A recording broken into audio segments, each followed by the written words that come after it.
I wake up in the morning, and I want to reach for my phone.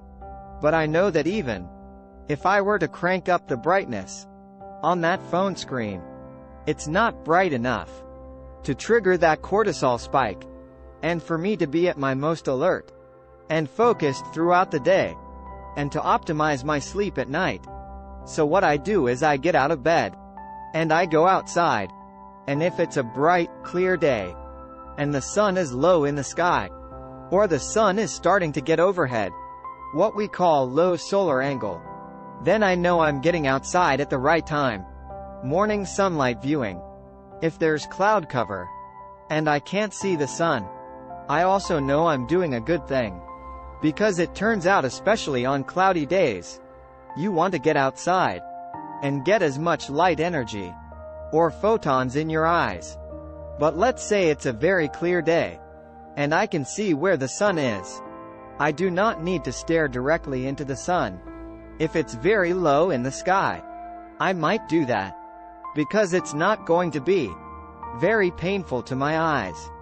However, if the sun is a little bit brighter, and a little bit higher in the sky, sometimes it could be painful to look at. So the way to get this sunlight viewing early in the day is to look toward the sun. If it's too bright to look at directly, well, then don't do that. You just look toward it, but not directly at it. It's absolutely fine to blink. In fact, I encourage you to blink whenever you feel the impulse to blink. Never look at any light, sunlight or otherwise, that's so bright that it's painful to look at, 'cause you can damage your eyes. But for this morning sunlight viewing, it's best to not wear sunglasses. That's right, to not wear sunglasses. At least for this morning sunlight viewing, it is absolutely fine to wear eyeglasses or contact lenses, so-called corrective lenses. In fact, those will serve you well in this practice or this tool, because they will focus the light onto your neural retina and onto those melanopsin intrinsically photosensitive ganglion cells. If your eyeglasses or contact lenses have UV protection, that's okay. There's so many different wavelengths of light coming from the sun, and they are bright enough that they will trigger the mechanisms that you want triggered at this early time of day. So try and get outside. Importance of sunlight viewing. Ideally within the first 5 minutes of waking, or maybe it's 15 minutes, but certainly within the first hour after waking. I want to share with you 3 critical things about this tool of morning sunlight viewing. First of all, this is not some woo biology thing. This is grounded in the core of our physiology. There are literally hundreds, if not thousands of quality peer-reviewed papers showing that light viewing early in the day is the most powerful stimulus for wakefulness throughout the day, and it has a powerful, positive impact on your ability to fall and stay asleep at night. So this is really the foundational power tool for ensuring a great night's sleep and for feeling more awake during the day. Second of all, if you wake up before the sun is out, you can and probably should flip on artificial lights in your internal home environment, or apartment, or wherever you happen to live. If your goal is to be awake, right? If you wake up at 4 in the morning and you need to be awake, well then turn on artificial lights. Once the sun is out, however, once the sun has risen, artificial lights, then you still want to get outside and view sunlight.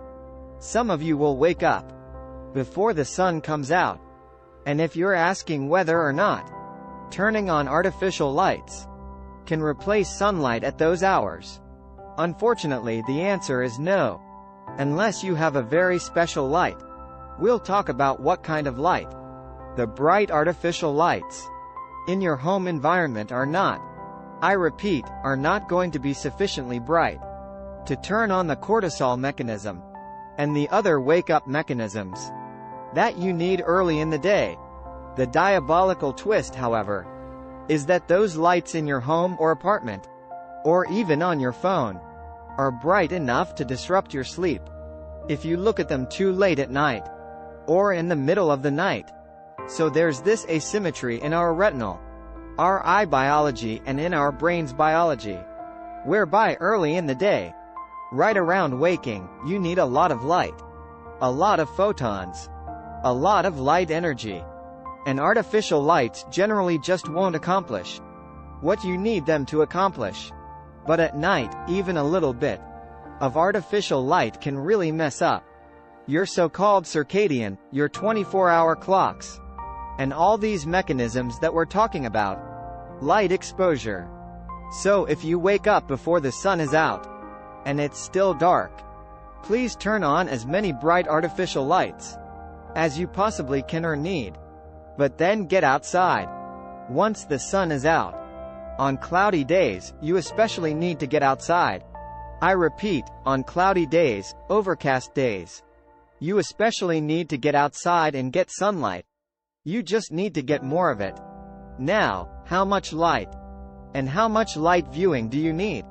This is going to vary depending on person and place. Literally where you live on Earth. Whether or not there's a lot of tree cover. Whether or not you're somebody who has sensitive eyes or less sensitive eyes. It's really impossible for me to give an absolute prescriptive, but we can give some general guidelines. In general, on a clear day, meaning no cloud cover or minimal cloud cover, you want to get this sunlight exposure to your eyes for about 5 minutes or so. Could be 3 minutes one day. It could be 7 minutes the next day. About 5 minutes on a day where there's cloud cover. Tips. So the sun is just peeking through the clouds, or it's more dense cloud cover.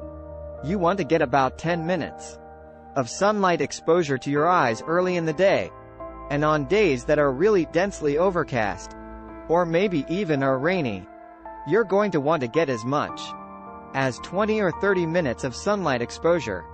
Another key thing is, do not forget about just don't try and get this sunlight exposure through a windshield of a car or a window.